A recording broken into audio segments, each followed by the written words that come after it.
আকাশবাণী কলকাতা, খবর পড়ছি সুদীপ বসু। প্রতিরক্ষামন্ত্রী রাজনাথ সিং বলেছেন, অপারেশন সিন্দুর পাকিস্তানের মদতপুষ্ট সন্ত্রাসবাদের বিরুদ্ধে ভারতের অপ্রতিরোধ জবাব। আজ শ্রীনগরের বাদামীবাগ ক্যান্টনমেন্টে সেনাবাহিনীর 15 কোরের জওয়ানদের উদ্দেশ্যে ভাষণে তিনি ভারতীয় সশস্ত্র বাহিনীর শৌর্য, সাহস এবং নিখুঁত অভিযানের প্রশংসা করেন। শ্রী সিং বলেন, দেশ মাতৃভূমি রক্ষায় সামরিক বাহিনীর সাহস, দায়বদ্ধতা এবং দৃঢ় সংকল্পের জন্য গর্বিত। পাকিস্তান কিভাবে দায়িত্ব জ্ঞানহীনের মতো ভারতকে হুমকি দিয়েছে, গোটা বিশ্ব তা দেখেছে।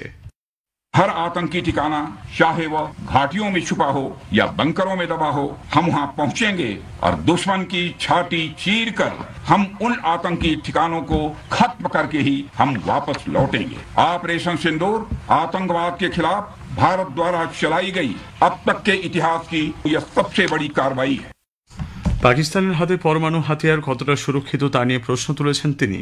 শ্রী সিং বলেন, আন্তর্জাতিক পারমাণবিক শক্তি সংস্থা IAEA এর উচিত এই দেশটির পরমাণু হাতিয়ারের উপর নজরদারি চালানো। অনুষ্ঠানে উপস্থিত ছিলেন জম্মু কাশ্মীরের উপরাজ্যপাল মনোজ সিনহা, মুখ্যমন্ত্রী ওমর আবদুল্লাহ, সেনাপ্রধান জেনারেল উপেন্দ্র দ্বিবেদী সহ বরিষ্ঠ সেনা আধিকারিকরা। অপারেশন সিন্দুরের পর প্রতিরক্ষামন্ত্রীর এটি প্রথম জম্মু কাশ্মীর সফর।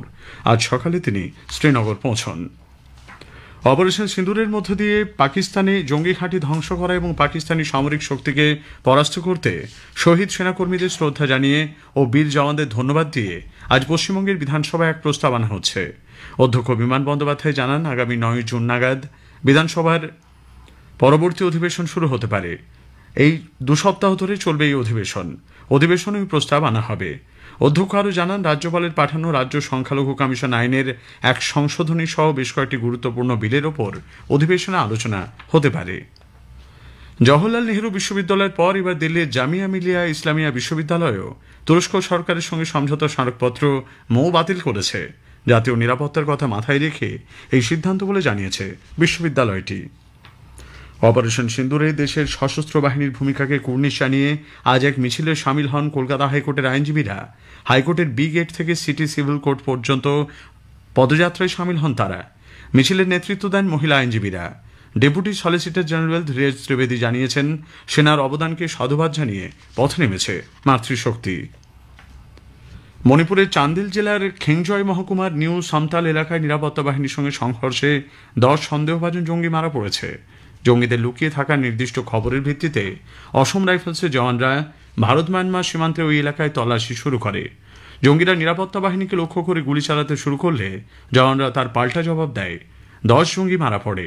বিপুল পরিমাণ গোলাবারুদ উদ্ধার হয়েছে, তবে নিরাপত্তা বাহিনীর তরফে হতাহতের কোনো খবর নেই। চাকরি ফেরত চেয়ে চাকরিহারা শিক্ষকদের একাংশের বিকাশ ভবন অভিযানকে কেন্দ্র করে আজ সল্টলেকে ধুন্ধুমার কাণ্ড বাধে। পুলিশ তাদের বাধা দিলে দুই পক্ষের মধ্যে প্রথমে বচসা শুরু হয়, পরে তা ধস্তাধস্তির আকার নেয়। পুলিশ মেন গেট আটকে দিলে তা ভেঙে ভেতরে প্রবেশ করেন চাকরিহারারা। চাকরিহারা শিক্ষকদের এক প্রতিনিধি জানিয়েছেন, শীর্ষ আদালত মে মাসের মধ্যে নিয়োগের নির্দেশ দিলেও রাজ্য সরকারের তরফে সে বিষয়ে কোনো সদর্থক পদক্ষেপ দেখা যাচ্ছে না। তৃণমূল নেতা তথা সল্টলেক পুরসভার চেয়ারম্যান সব্যসাচী দত্ত সেখানে পৌঁছলে তাকে ব্যাপক বিক্ষোভের মুখে পড়তে হয়। পরে নিরাপত্তারক্ষীরা সব্যসাচীকে সেখান থেকে সরিয়ে নিয়ে যান। পরিস্থিতি নিয়ন্ত্রণে বিশাল পুলিশ বাহিনী ও র্যাব মোতায়েন করা হয়। প্রাক্তন কেন্দ্রীয় মন্ত্রী তথা আলিপুরদুয়ারের প্রাক্তন বিজেপি সাংসদ জন বার্লা আজ তৃণমূল কংগ্রেসে যোগ দিয়েছেন।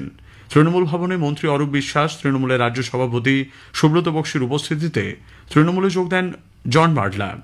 2019 সালে লোকসভা নির্বাচনে বিজেপির টিকিটে আলিপুরদুয়ার থেকে জয়ী হয়েছিলেন তিনি। 2024 সালে লোকসভা নির্বাচনে অবশ্য তাকে প্রার্থী করেনি গেরুয়া শিবির। তারপর থেকেই দলের সঙ্গে দূরত্ব বাড়তে থাকে জন বার্লার। প্রাক্তন প্রতিরক্ষা সচিব ডক্টর অজয় কুমার আজ ইউনিয়ন পাবলিক সার্ভিস কমিশন ইউপিএসসির চেয়ারম্যান হিসেবে শপথ নিয়েছেন। তাকে শপথ বাক্য পাঠ করান আয়োগের বরিষ্ঠতম সদস্য অবসরপ্রাপ্ত লেফটেন্যান্ট জেনারেল রাজ শুক্লা। 1985 ব্যাচের IAS আধিকারিক, কেরালা সরকারের বিভিন্ন পদে আসীন থাকা ছাড়াও কেন্দ্রের বহু গুরুত্বপূর্ণ পদে কাজ করেছেন। দেশীয় শেয়ারবাজারে আজ ঊর্ধ্বগতি লক্ষ্য করা গেছে।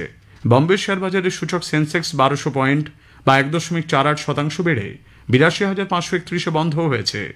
জাতীয় শেয়ার সূচক নিফটি 395 পয়েন্ট বা 1.6% বেড়ে 25,062 পয়েন্টে দাঁড়িয়েছে। ধাতু, গাড়ি নির্মাণ, রিয়েলটি ক্ষেত্রে চতুর্থ ত্রৈমাসিকে ভালো ফলাফলের প্রেক্ষিতে বাজারেই ঊর্ধ্বগতি বলে মনে করা হচ্ছে। খবর শেষ হলো।